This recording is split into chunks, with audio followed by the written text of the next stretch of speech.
नमस्कार, रामकृष्ण हरी। आज कंदलगाव येथे श्री विठ्ठल रुक्मिणी मंदिरामध्ये संत श्रेष्ठ वारकऱ्याचे जगद्गुरु पंचप्राण श्री ज्ञानेश्वर माऊली 726वी संजीवन समाधी घेतल्याबद्दल आज या मंदिरामध्ये आमच्या असंख्य अशा वारकऱ्यासोबत भजनाचा कार्यक्रम पार पडला। ज्ञानदेवी रचिले पाया उभारले देवालया या म्हणीप्रमाणे माऊलीचं कार्य खरोखरच जगाला समाजाला प्रेरणा देणारे ठरलं।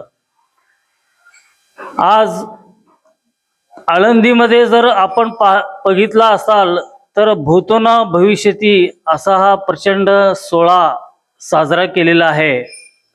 त्याचाच एक भाग म्हणून आज आम्ही आमच्या कंदलगावातील श्री विठ्ठलजी अवताडे, दत्तात्रय सुतार, श्रीशैल डफळे, विठ्ठल कुमार, ज्ञानेश्वर कोळे, राम सुतार, दगडू हनवाने, त्यानंतर आमचे रोहिदास, आमचे सुगलाका कुंभार, दुपार गुडे, हे सर्व आमच्या पांडुरंग रुक्मिणी भजनी मंडळाची टीम आज 10 वाजल्यापासून इथं मंदिरामध्ये भजनाचा गवळणाचा त्यांनी गजर केलेला आहे।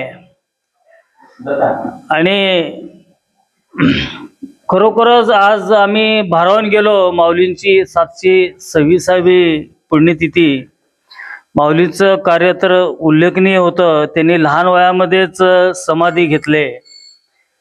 त्यांच्या कार्यास मी नतमस्तक होतो आणि माझे 2 शब्द संपवतो।